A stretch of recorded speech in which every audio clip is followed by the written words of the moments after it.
But we begin tonight with the warning brought to us earlier this week from activist and documentarian Lauren Windsor. In a secret recording from a March event at Mar-a-Lago, Lauren's colleague got this admission from longtime Trump advisor Roger Stone on how they plan to try and steal this year's election. What stops them from just like voting on they in some states it'll be easier to stop them, in other places it won't. But at least this time, when they do it, you have a lawyer and a judge whose home phone number standing by so you can stop him. We made no preparations last time. None. So according to Stone, they believe they have some lawyers and judges in their pockets on speed dial, ready to go at a moment's notice. Now remember, Trump appointed nearly 250 federal judges during his presidency. Now I don't necessarily want to impugn their integrity, but if you are wondering why Stone and Trump might have this belief, all you need to do is look at the federal election interference trial in Florida and how Trump-appointed Judge Aileen Cannon has been handling the case. Just today, we saw a mini trial play out in her Fort Pierce, Florida courtroom, but Cannon was not trying Trump. She essentially put special counsel Jack Smith on trial instead. That's because she has yet again awarded Trump a hearing on one of his far-reaching and far-fetched motions to dismiss the entire case against him on the argument that Smith's appointment by Attorney General Merrick Garland without Senate confirmation was unconstitutional. And if you're wondering why such a hearing would appear to indicate that Cannon is showing Trump uncommon favor, it's because federal courts have repeatedly rejected efforts just like this one for decades. Like when the Supreme Court upheld the appointment of one of the special prosecutors who investigated President Richard Nixon during the Watergate scandal. It was always also the case when federal courts tossed out the same arguments against Robert Mueller's appointment as special counsel in the investigation of Trump's relationship with Russia, and against David Weiss, who brought 2 criminal cases against President Biden's son, Hunter. And yet, Cannon has decided that despite those precedents, the Trump filing still warranted a days-long hearing, when she could have just read the legal briefs and issued a ruling like many other experienced judges say they would have done. Adding to the utterly bizarre nature of today's hearing is the fact that she did not just hear just from the prosecution and the defense. She also allowed outside parties to argue before her about whether Smith's appointment was constitutional. We are told by legal experts that this never happens, that there is no reason to bring in outside parties who have no relevance to the case. Again, showing Cannon's inexperience handling cases like this, or her preference to Trump. One or the other might also explain reporting by the New York Times that shortly after Cannon was assigned the case last year, 2 more experienced judges on the federal bench in Florida urged her to decline and give it to another judge. According to the Times, that included the chief judge in the Southern District of Florida. And it was done not only for the optics, given her history with the case, but also because of the logistics that included the fact that the Miami courthouse already had a secure facility to view the classified documents that are at issue in the case, rather than having to build one at her Fort Pierce courthouse at taxpayer expense. Of course, Cannon refused to give it up. And ever since, she has slow-walked the case, agreeing to hold hearings on Trump's absurd motions, but then taking her sweet time in delivering any rulings. Next week, Cannon will also entertain Trump's motion to toss out the damning memos from his lawyer, Evan Corcoran, that put Trump dead to rights on the obstruction charges. His lawyers claim they should have never been given to prosecutors on the crime fraud exception to begin with. As NBC News points out, by continuing to require hours of court time for nearly every matter of dispute, Cannon, a Trump appointee, has played right into Trump's strategy of trying to delay a trial in this case until after the election. That could not be made any clearer by the fact that last month, Cannon indefinitely postponed the trial with no start date in sight. If all of that was not bizarre enough from the courts today, we also saw the Supreme Court take a moment to say, hold my beer, or maybe that was just Justice Brett Kavanaugh. Because today, Trump's former advisor Steve Bannon asked the highest court to take up his case and keep him out of prison while he appeals his conviction on contempt of Congress charges for defying the subpoena lawfully issued to him by the January 6th Select Committee. Bannon is set to report to prison in 10 days. And instead of just tossing out the request, as they do to hundreds of petitions. They are showing signs of at least considering it by asking the Justice Department to respond to Bannon's request by next Wednesday. Joining me now is Katie Phang, trial attorney and host of the Katie Phang Show on MSNBC. David Jolly, former Republican congressman and MSNBC political analyst, and Dave Ehrenberg, state attorney for Palm Beach County, Florida. I want to ask our two lawyers, although I'm assuming David Jolly may be a lawyer as well, but I want to ask Katie first and then Dave. Is there any reason you can think of why the Supreme Court would not just toss this and would ask the Justice Department to respond in any way? It's baffling because the appeals court has already dealt with the issue vis-a-vis whether or not Bannon's conviction would stand. And so I'm a little bit confused as to why they're kind of saying the DOJ has to participate in it. But ultimately, as we can see, Joy, he still has to report. I mean, like the clock is ticking for Steve Bannon to report on July 1st. He's tried the Hail Marys. They haven't worked. And so having them do this is just an exercise in futility for Steve Bannon. Your thoughts, Dave? Because it does seem odd. Like, you got to go to jail, man. Like, the Supreme Court, there's no American other than, I guess, Donald Trump and maybe Steve Bannon that could say, no, I'm not ready to go to jail. Supreme Court, hook me up. Joy, I agree with Katie. It is so bizarre. You know, Judge Nichols, a Trump appointee, gave Steve Bannon a gift when he allowed Bannon to stay out pending his appeal, saying, well, there's a novel argument. Maybe he'll succeed on his appeal, on his advice of counsel defense. Garbage. You know, Peter Navarro was in the same situation and was sent right to jail. He had a different judge. He didn't have Judge Nichols, a Trump appointee. And so now the Supreme Court is going to weigh in. I don't see an explanation or reason for it. Just because they asked for paperwork for briefs, though, doesn't mean they're actually going to do it. If they did it, I think that would be unconscionable. There's absolutely no reason to do so. And David Jolly, let me just remind everybody of why the January 6th committee wanted to hear from Steve Bannon. Because there's like an actual good reason why. And it's him. It's the thing he said on January 5th, 2021. Here it is. All hell is going to break loose tomorrow. It's all converging, and now we're on, as they say, the point of attack, right? The point of attack tomorrow. I'll tell you this. It's not going to happen like you think it's going to happen, okay? It's going to be quite extraordinarily different. And all I can say is strap in. David Jolly, if you were still in Congress and you were on the January 6th committee, I mean, wouldn't you want to know why he said that? Sure. Look, there's credible reason to believe that Steve Bannon contributed to violence on January 6, 2021, and there's reason to believe that he's trying to stoke violence again with his words and his rhetoric. And here's the stupidest part of the entire thing for Steve Bannon. All he had to do to stay out of jail was to reply to the subpoena. He didn't have to answer any question. All he had to do was say, okay, I will show up. And now I'm not going to answer your questions for these following reasons.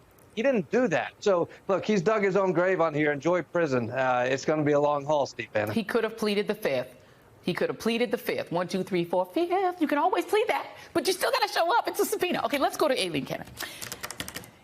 This is what has happened, Katie, in every single one of the cases against Donald Trump. The people putting him on trial wind up on trial.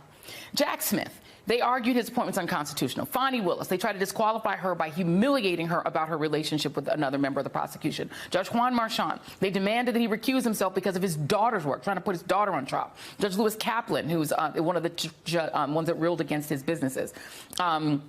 They claimed that Alina Habba claimed that false allegations of a mentor-mentee relationship. She made those allegations between Judge Kaplan and E. Jean Carroll's lawyer, Roberta Kaplan. Judge Arthur Engoron, who is also a judge. In the Kaplan case, he was the E. Jean Carroll judge. Then Judge Arthur Engoron, who was in his business, the case against his businesses, demanded he recuse himself from the New York civil fraud case and accused him of engaging in prohibited communications with a real estate attorney. They put the lawyers on trial, the prosecutors on trial, Katie, and they've been successful at dragging them through these processes.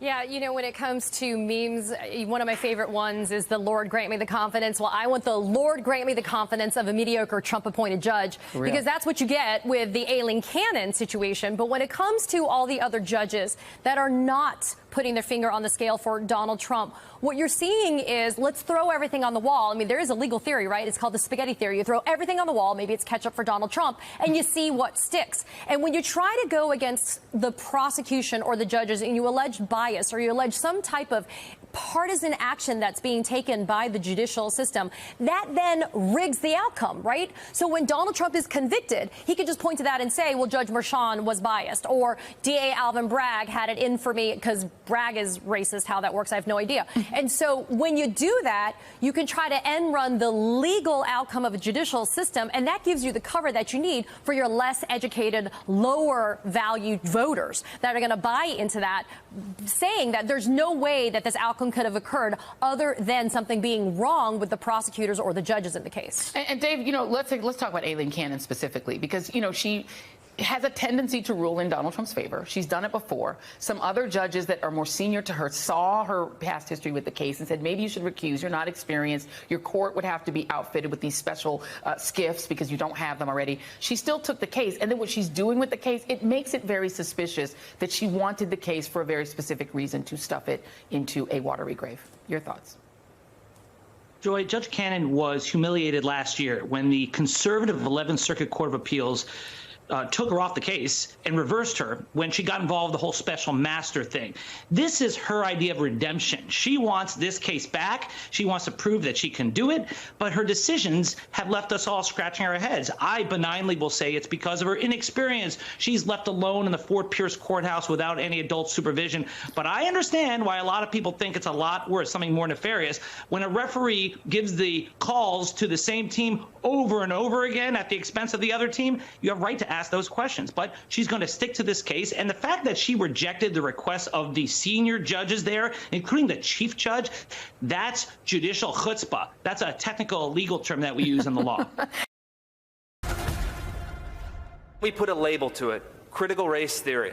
Actually, they put a label to it in the 1990s. We just appropriated it. There's these very kind of pathetic and very, angry graduate students that try to fight me on these highly technical, Hegel interpretations. And it's like, I don't have time for this. I don't give a about this stuff. If you or a loved one were denied a job, raise, promotion, or professional opportunity as a result of diversity quotas, equity mandates, affirmative action, or other racial preferences, we want to hear from you. Right-wing ghouls, activists Christopher Rufo, Stephen Miller, and Ed Blum have made a name for themselves attacking affirmative action and DEI programs in the hopes of reinstating the policies, laws, and cultural norms that sustained Jim Crow at every level of society. Now, have you ever wondered where these guys are getting all the money to file lawsuits against groups that give money or opportunities to, say, black farmers or black women entrepreneurs? Well, you're not alone. Color of Change, a civil rights advocacy organization, wondered too. And they are now launching a petition against corporate charities that provide funding to these right-wing crusades. And some of these charities will sound very familiar to you. Joining me now is Rashad Robinson, president of Color and Change, and my friend. Rashad, thank you for being here. Thanks for having me. Who are these companies funding these guys? They are the Goldman Sachs. They are Fidelity. They're Vanguard. They are some of the biggest organizations that have donor-advised funds where they sort of collect money from donors. With the Goldman situation, it's actually Goldman employees. And they have final say at Goldman around where the money goes. So while Goldman Sachs is making these statements about diversity, taking out ads, making claims about their support for black Americans, they are then going and giving money to the people that are trying to make those very donations illegal. It's the kind of ultimate trick bag. It's like it's almost like they feel like they're forced into doing something good, right? Forced into supporting diversity because they may not actually believe in it. Right. And then with the other hand, they're giving money to these folks that want to make it illegal. So eventually, when it's possibly illegal, they can say, well, we can't do it. We can't do it anymore. We can't actually give the money. And then they can go back to having C-suites that are basically all white. They can go back to having corporate practices and structures that don't actually move resources to communities. And all of the sort of diversity was, kind of play. Yeah. Well, all white and all male, because they keep forgetting DEI positions are mostly white women, as is affirmative action, mostly 100%. Helps white women. So you've got Goldman Sachs claiming, basically they're the spokesperson who responded to Forbes, which did a little digging on what you guys are doing and what these donor-advised funds are doing. Their response was, we can't police the politics and ideology of our workforce.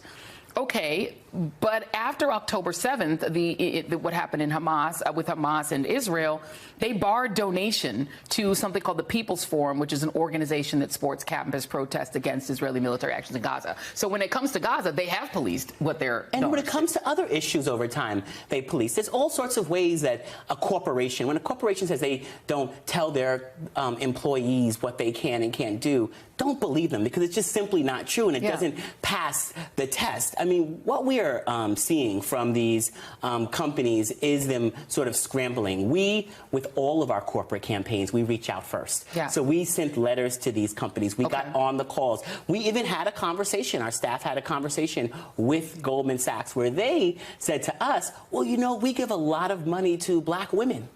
And we're giving money to these black women groups. Well, wait a minute. Ed Blum would literally say, well, then I'm going to sue those black women. I'm going to sue those black, and I'm going to, like, make it impossible for those black women organizations to do their work. But it's also this idea that an organization working on behalf of black women is the other side of neo-segregationist. That there's, like, two sides to this debate. On one hand, I'm going to give money to black women. On the other hand, we're going to give money to these people that actually want to close the door to education opportunities, close the door to government contracts, close the door to employment, and rip us back to a time when opportunity simply didn't exist. And you call them neo-segregationists, and I want to just have you drill down on that a little bit, because it is a new way of describing what the Ed Blums and what the Christopher Rufos and what the creepy Stephen Millers are.